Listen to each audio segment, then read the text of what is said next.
Hello guys, good morning यार, good morning, good evening, good night, जब भी आप देख रहे हो। तो कैसे हैं आप लोग? आज हमारे 75 आरटी चैलेंज का 27 डे, 27वां दिन, मतलब आज के दिन हम स्टार्ट करने वाले हैं कोऑर्डिनेट ज्योमेट्री, अपने चैप्टर नंबर 7 स्टार्ट कर रहे हैं, है ना। हमारा 27th डे है आउट ऑफ 75 डेज और हमने 6 चैप्टर सक्सेसफुली कंप्लीट कर लिए बहुत अच्छी तरीके से। ठीक है, रिवीजन करते रहना बस आप, है ना। मैंने बहुत अच्छी तरह से करा है, बाकी तुम्हारा पता नहीं, तुम अगर कर रहे हो तो अच्छे से हो जाएगा। ठीक है, और आज हम चैप्टर नंबर 7 भी स्टार्ट कर रहे हैं। वैसे आज की तारीख बहुत स्पेशल होने वाली है। ठीक है, तो मैं आपको आज की डेट बता देता हूँ। आज है 22 जनवरी 2024 और इस दिन क्या स्पेशल है। वैसे आज के दिन तो जो लोग देखेंगे तो उनको पता ही होगा, बट इन फ्यूचर भी अगर आप इसे देख रहे हैं तो आज के दिन स्पेशल क्या, तो वो जरूर डेफिनेटली कमेंट करें। तो एंड ऑफ द वीडियो मैं आपको चीज बताऊंगा अभी, है ना, कि आज का दिन स्पेशल क्यों। जो लोग अभी देखने वाले उनको तो पता ही होगा आज का दिन स्पेशल क्यों। ठीक है सर, चलिए स्टार्ट करें अपन। चलिए शुरू करते हैं। तो फटाफट से पेन, कॉपी एंड नोटबुक वगैरह निकाल लीजिए, एनसीईआरटी ले लीजिए। अपन स्टार्ट करते हैं coordinate geometry, that is chapter number 7। Done. तो कोऑर्डिनेट ज्योमेट्री की शुरुआत हम करने जा रहे हैं और कोऑर्डिनेट ज्योमेट्री समझने से पहले मैं आपको कुछ जो है थ्योरेटिकल पॉइंट्स आपको बताऊंगा। ठीक है, सबसे पहले आपने 9th की कोऑर्डिनेट ज्योमेट्री पढ़ी होगी, क्लास 9th में आपने कोऑर्डिनेट ज्योमेट्री पढ़ी होगी, इतनी तो मैं आपसे उम्मीद कर सकता हूं। जी सर, क्लास 9 की बात मत कीजिए। देखो बेटा, इतनी तुम्हें आनी चाहिए, भले तुम्हारा क्लास 9 कैसा भी गाओ, इतनी तो तुम्हें आनी चाहिए। देखो क्या क्या तुम्हें आना चाहिए मैं तो पहले बता देता हूँ। ये बड़ा हो गया क्या? बहुत बड़ा हो गया यार।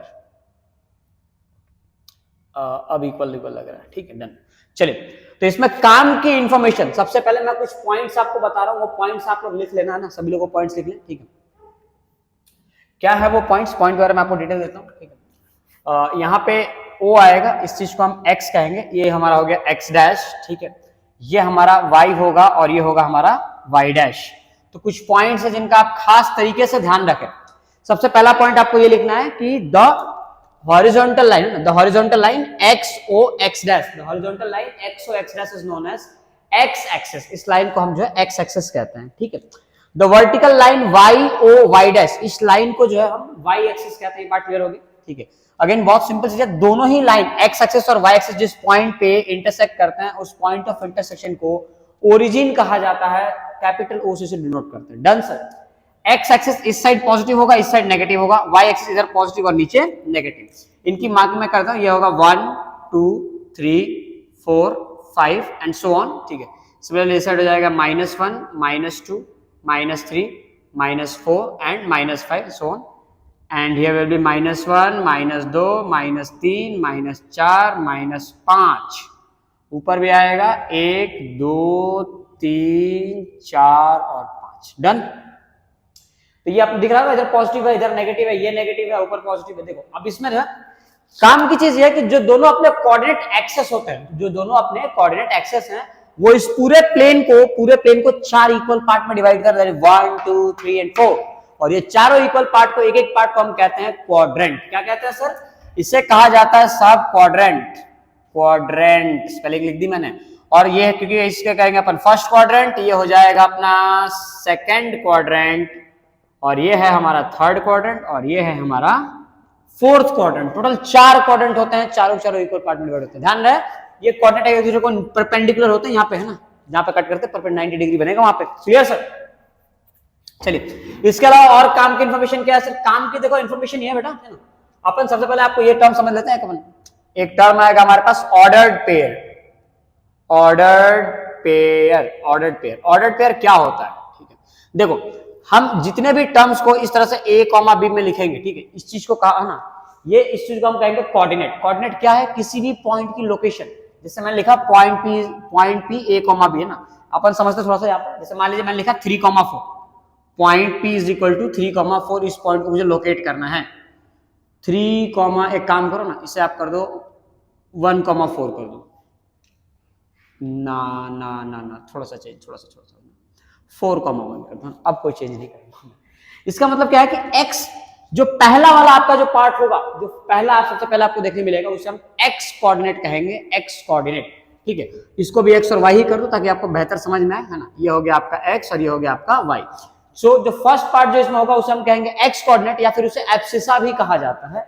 और जो सेकंड नंबर आपको देखने के लिए मिलेगा कॉमा के बाद, उसे हम कहते हैं y कोऑर्डिनेट, जिसे हम ऑर्डिनेट के नाम से भी जानते हैं। ऑर्डिनेट ORDINAT, ठीक है, और ये क्या हो जाएगा, इसे हम एब्सिसा भी कहते हैं, एक्स कोऑर्डिनेट या एब्सिसा, वाई कोऑर्डिनेट या फिर ऑर्डिनेट, सिर्फ ऑर्डिनेट। क्लियर।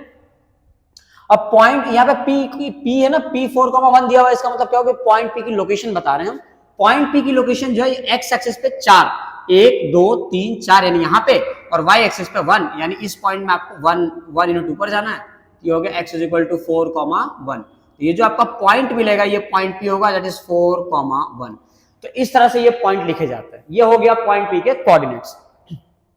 अब ये जो कोऑर्डिनेट्स होते हैं ये ऑर्डर्ड पेयर होते हैं। ऑर्डर्ड पेयर मतलब क्या हुआ सर, इनका ऑर्डर बहुत इंपॉर्टेंट है। ऑर्डर इंपॉर्टेंट होने का मतलब यह है कि आप इसको x, y लिखा हुआ है तो ये x, y ही रहेगा। इसको आप y, x नहीं लिख सकते, मतलब x, y और y, x दोनों इक्वल नहीं होंगे। आप खुद सोचो, अगर ये 4,1 की जगह 1,4 होता तो क्या ये इक्वल होता? नहीं। देखो 1,4 होता क्या हुआ कि x इसमें 1 और y में 4, मतलब ये पॉइंट कुछ यहां आता। क्लियर समझ पा रहे हैं आप? इसको आप नीचे करो, देखो ये पॉइंट जो है यहाँ पे आएगा, इस पॉइंट को कहेंगे अपन 1,4। देखो 4,1 1,4 बहुत फर्क आ जा रहा है, इसलिए इसे कहते हैं ऑर्डर्ड पेयर। मतलब इसमें आप अगर 2,3 है तो 3,2 के इक्वल नहीं आएगा। अच्छा ये भी ध्यान रखना कि अगर इफ किसी सिचुएशन में अगर दे रखा है, ठीक है, कि a, b जो है वो इक्वल आ रहा है x, y के, ठीक है, a, b जो है वो इक्वल आ रहा है x, y के, अगर ऐसा इक्वल दिया हुआ है तो फॉर श्योर है, ये चीज फॉर श्योर एकदम कंफर्म 110%। क्या कंफर्म है कि जो x कोऑर्डिनेट होगा वो x के इक्वल आएगा, जो y कोऑर्डिनेट होगा y के इक्वल आएगा, मतलब a = x हो जाएगा और आपका b = y हो जाएगा। ये तभी पॉसिबल है, वरना ये कभी मुमकिन नहीं है कि दो पॉइंट इक्वल हो जाए। दो कोऑर्डिनेट कभी इक्वल नहीं होंगे। वो एक ही केस में इक्वल हो सकता है, कब? जब इन दोनों की वैल्यू सेम हो। जब मान लो अगर ये 1,1 है ना, 1,1 को उल्टा करो तभी 1,1 ही रहेगा। 2,2 उनको उल्टा करो तो क्या होगा, 2,2 ही रहेगा। 3,3 का उल्टा 3,3 रहेगा, तो सेम आने वाले ना वो तो इसलिए वो चीज ध्यान रखना। Clear sir? यहां तक बातें क्लियर हो गई। अब यहाँ पे साइन स्कीम होता है, देखो पहले क्वाड्रेंट में सारी चीजें पॉजिटिव प्लस प्लस प्लस होगा। इसमें क्या हो जाएगा, देख रहा है x कोऑर्डिनेट माइनस, पहले आपको x लेना था, ये माइनस और फिर y कैसा है प्लस, तो माइनस कॉमा प्लस। इसमें आ जाओ x भी माइनस y भी माइनस, तो क्या हो जाएगा माइनस कॉमा माइनस, और ये x इसमें प्लस में और y माइनस में, तो x प्लस आ जाएगा, y माइनस, तो प्लस माइनस आ जाएगा इसका। तो ये इसकी साइन स्कीम मैंने आपको समझा दी। क्लियर? अब इसके बाद 9th क्लास से पूछे जाने वाले सवाल जो है तो एक्चुअली में 9th क्लास के, बट 10th क्लास में पूछे जाते हैं। ठीक है, तो वो सवाल क्या है जरा ध्यान से समझते हैं। ठीक है, आपको इस बात का ध्यान रखना है ना, पॉइंट लिखना, distance of any point p x, y, distance of any point p x, y from x axis is y units and ठीक है, ये पहला पॉइंट। इस लिख सकते। दूसरा पॉइंट क्या आएगा, दूसरा पॉइंट ये आएगा, डिस्टेंस ऑफ, सब कुछ same, distance of any point p of x, sorry p x, y from y axis is x units। अब ये क्या है सर, देखो x एक्सिस से डिस्टेंस y होगा और y एक्सिस से डिस्टेंस जो वो x आएगा। कैसे, देखो समझते हैं इन चीजों को। जैसे ये पॉइंट है 1 2 3 4 है ना, और अपन ने लिखा 1,4, मतलब ये पॉइंट कुछ यहाँ पे अपन आ गया। ठीक, ये वाला पॉइंट हो गया, ये अपना 1,4। अब जरा ध्यान से देखो 1,4 के अंदर ये है आपका x कोऑर्डिनेट और ये है आपका y कोऑर्डिनेट। Done sir? अब x कोऑर्डिनेट, अब इस पॉइंट की दूरी अगर मैं x एक्सिस से निकालना चाहूं तो x एक्सिस से कितना दूर है, सिर्फ 1 दूर है ना। x एक्सिस से ये कितना दूर आ रहा है,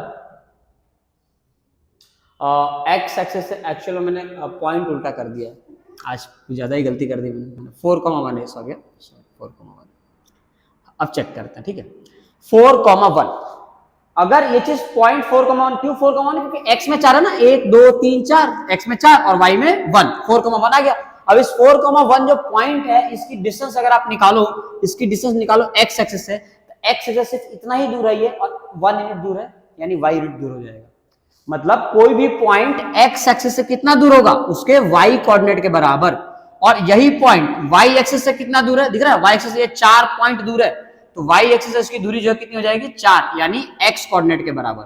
y से डिस्टेंस x आएगा और x से डिस्टेंस y आएगा। यही बात मैंने नीचे लिखी है, इसको ध्यान से समझ लेना। क्लियर हो गई मेरी बात? चलिए, very good sir, very good.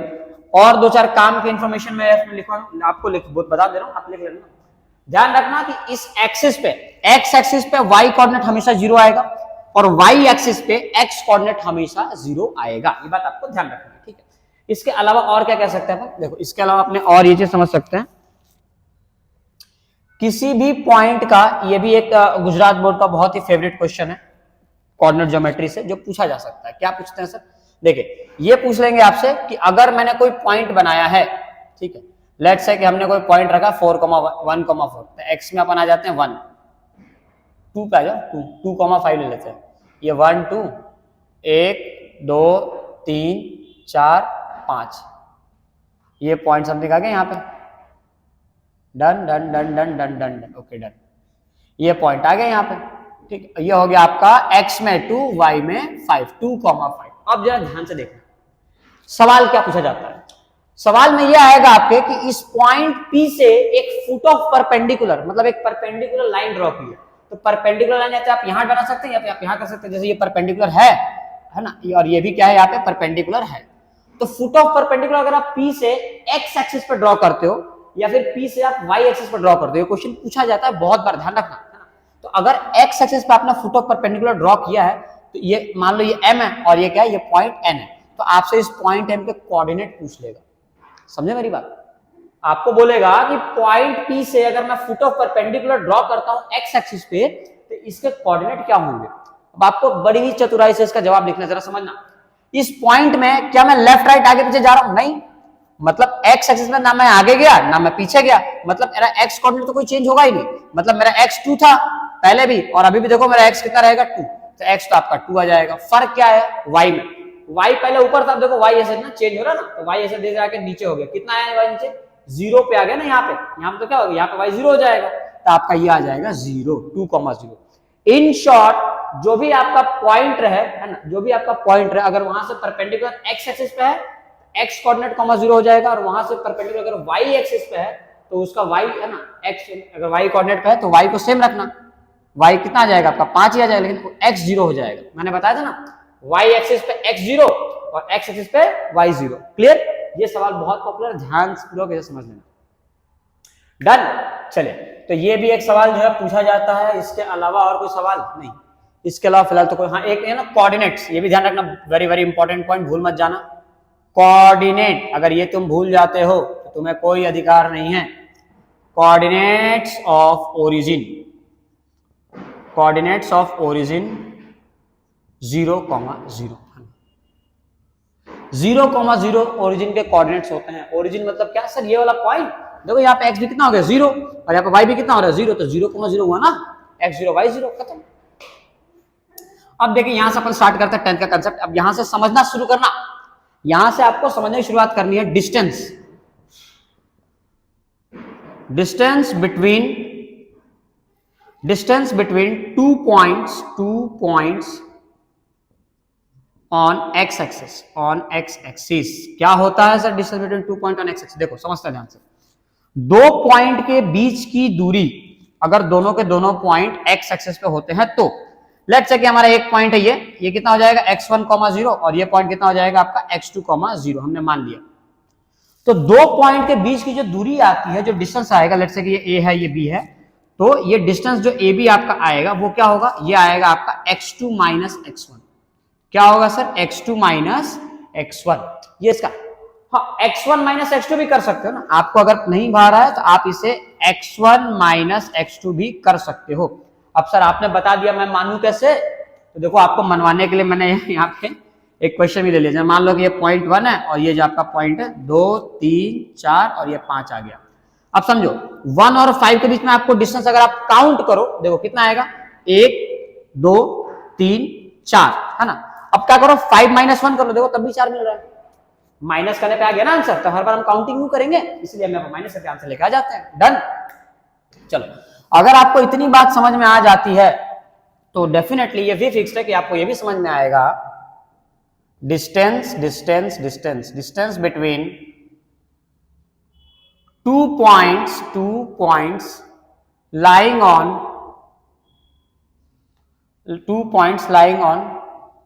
y axis. अगर दो पॉइंट y एक्सिस पे है तब उनके बीच की दूरी क्या होगी। तो ये भी बड़ा आसान है सर, बड़ा आसान है सर। कैसे निकालेंगे सर?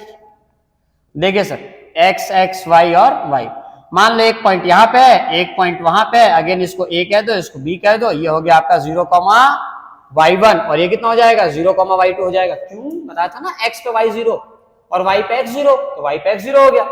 अब again distance of A B अगर आप निकालना चाहते हैं, आप डिस्टेंस ए बी निकालना चाहते हैं तो क्या आ जाएगा, ये आएगा y2 माइनस y1, या फिर आप क्या कह सकते हैं y1 माइनस y2 भी चल जाएगा। और आगे पीछे आपको लगाना है मॉड। मॉड क्यों? क्योंकि अगर मान लो कभी बाई चांस आंसर नेगेटिव आ जाए तो मॉड का काम होता है जीवन से नेगेटिविटी हटाना, वो उस माइनस साइन को हटा देगा, प्लस हो जाएगा वो, है ना। वैसे तो आप इसमें कंसेप्ट अलग होता है, आप 11-12 पढ़ेंगे भी कि मॉड साइन का मतलब अगर मॉड में अंदर नेगेटिव है ना, जैसे मान लो अगर अंदर 5 है तो इसका तो 5 आएगा, लेकिन अगर अंदर -5 है तो इसके आंसर में माइनस बाहर लग जाएगा, मतलब एक माइनस और आ जाएगा और तब -5 सेम टू सेम खुलेगा। देखो ये सेम टू सेम बाहर आ गया, लेकिन अगर ये माइनस में होगा तो सेम टू सेम बाहर आएगा, लेकिन एक माइनस एन एक्स्ट्रा लग जाएगा, तो माइनस क्या हो जाएगा अल्टीमेटली ये प्लस। इन शॉर्ट आप खाली इतना समझें कि मॉड का काम होता है नेगेटिव नंबर को पॉजिटिव करना। डन।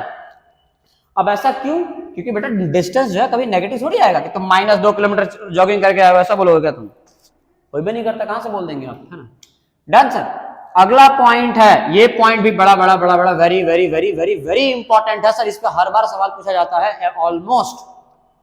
ये सवाल ऑब्जेक्टिव्स में ऑलमोस्ट पूछा जाता है, ध्यान से इसको अटेंड करना। Distance of any point, distance of any point from origin. चलो जिन लोगों को पहले से आंसर आता है वो लोग कमेंट करके बता दे सर मुझे पहले से आता था सर। वैसे तो सबको आता होगा ना, रिवीजन ही कर रहे हो आप तो, आपको तो आना ही चाहिए almost. Distance of any point from origin. देखो अब इसके दो तरीके मैं आपको बताऊंगा, एक तरीका तो मैं पहले यहां बता देता हूं। जैसे मान लीजिए कि ये एक पॉइंट है, ये एक पॉइंट है P, इसके कोऑर्डिनेट है x, y। अब यहाँ पे सारे तिकड़म अपन यूज करने वाले हैं। बताओ x एक्सिस पे ये पॉइंट अगर यहाँ पे है, इस पॉइंट की दूरी x एक्सिस से कितनी हो जाएगी? मैंने बताया था किसी भी पॉइंट की दूरी x एक्सिस से किसके इक्वल आती है? y के इक्वल आएगी। समझे कि नहीं समझे? और किसी भी पॉइंट की दूरी y एक्सिस से कितनी आ सकती है सर? y एक्सिस की दूरी कितनी हो जाएगी? x। बताया था ना मैंने, x से दूरी y और y से इसकी दूरी कितनी हो जाएगी? x axis. अब मान लो ये x है तो भी कितना हो जाएगा? x। अब देखो बबुआ पूरा काम समझ में आ जाएगा। अब थोड़ी देर इसको भुला जाओ, तुम भूल जाओ। डन। ये एक राइट एंगल ट्रायंगल दिख रहा है क्या, जिसमें परपेंडिकुलर ये बेस है, परपेंडिकुलर y बेस ये हो गया। By using the Pythagoras theorem हम बोलेंगे h का square is equal to perpendicular का स्क्वायर प्लस बेस का स्क्वायर। इसका हाइपोटेनस होता है आपका OP, दिख रहा है? तो OP का square is equal to perpendicular क्या हो गया? y और बेस कितना आपका x, तो रख दो y का स्क्वायर प्लस x का स्क्वायर।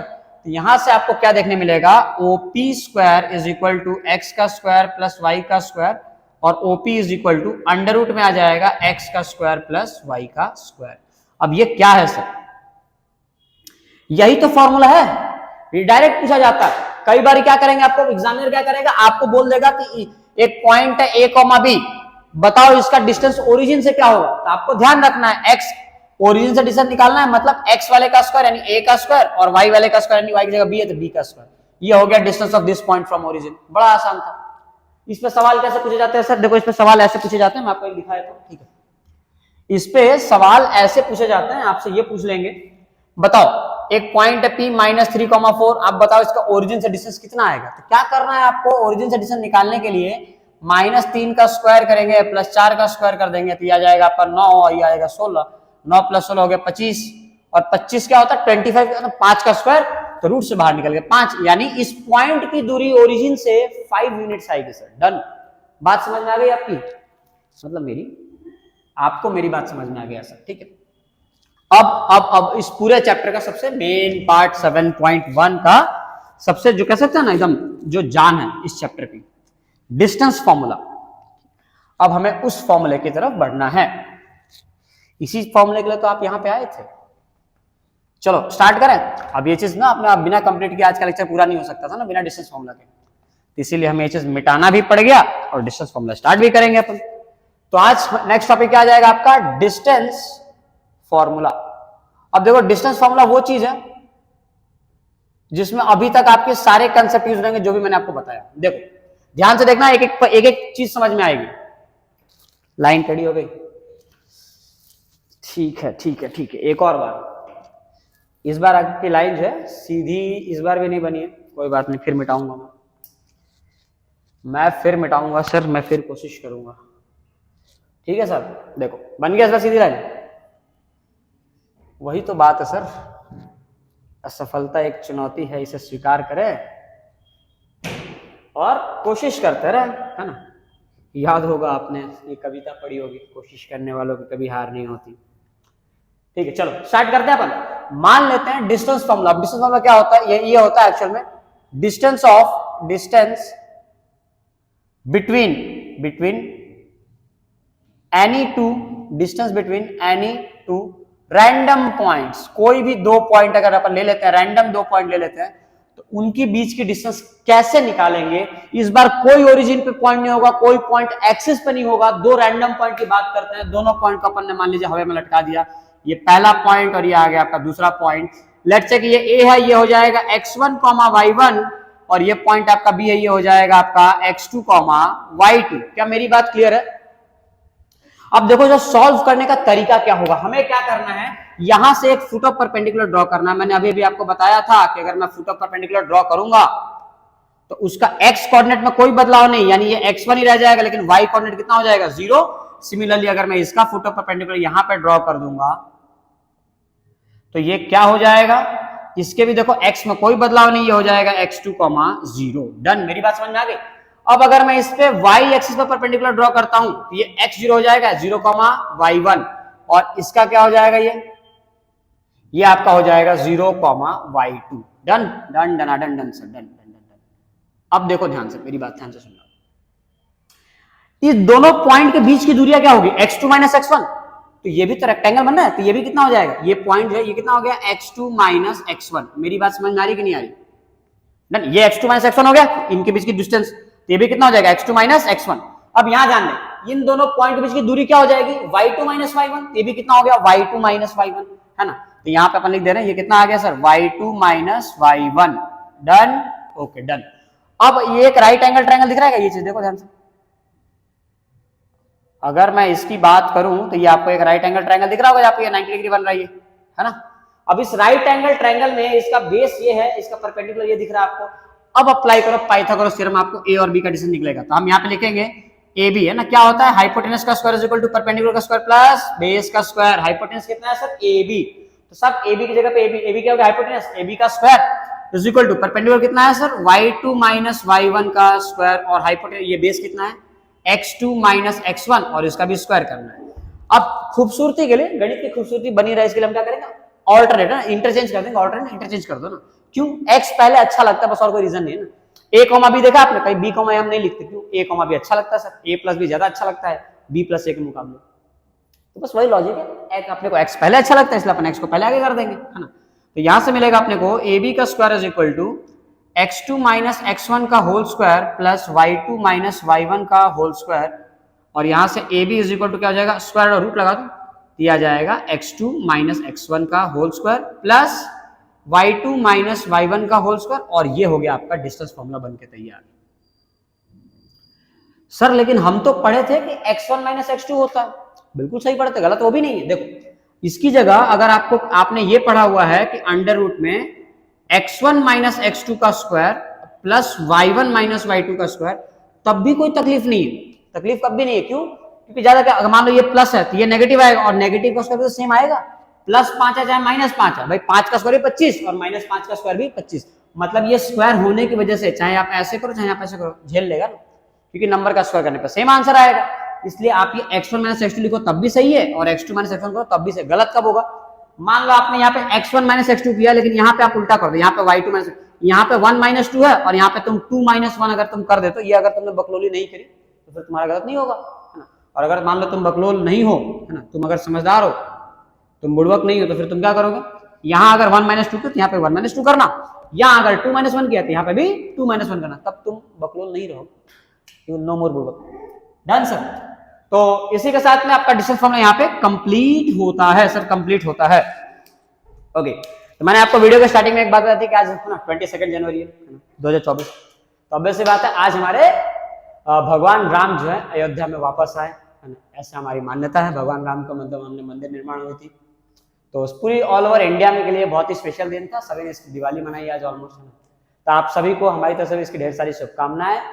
और इसके बाद जो है, इसके बाद ऐसे ही हर साल ना आप डेफिनेटली ट्राई करें, एक बार अयोध्या जरूर जाकर, बहुत ही सही चीज बनी हो। मतलब वहां पे इतनी भीड़ है, इतना ज्यादा क्रेज है राम मंदिर का कि आज ना हमने शूट भी हम रात को कर पा रहे हैं, क्योंकि पूरा दिन यहाँ पे शोर शराबा था। और लिटरली ये चीज देख के ना बहुत एक सुकून भी था, बहुत खुशी भी थी, और अलग ही एक वाइब आ रही थी चेहरे पे, एक अलग ही रौनक आती थी। हाँ ठीक है, आज मतलब पूरा इंडिया एक साथ है, सब जो है ऐसे खुश है, भगवान राम है ना वापस आए। ठीक है, तो चलिए ये दिन मैंने आपको बता भी दिया है ना क्या स्पेशल था आज के बारे में। तो अब आप जो है अब अपना काम करें, आपको क्या करना है, इन चीजों को कंप्लीट करना है, नोट्स बनाने हैं। ये फॉर्मूला ये आपको याद रखना है, इसको भूलना नहीं है। इसी के बेसिस पे आपका पूरा 7.1 सॉल्व होने वाला है। ठीक है सर, तो चलिए अपन आज के लेक्चर में सिर्फ इतना रखेंगे, मिलते हैं अपन लेक्चर में ना। चलो बाय।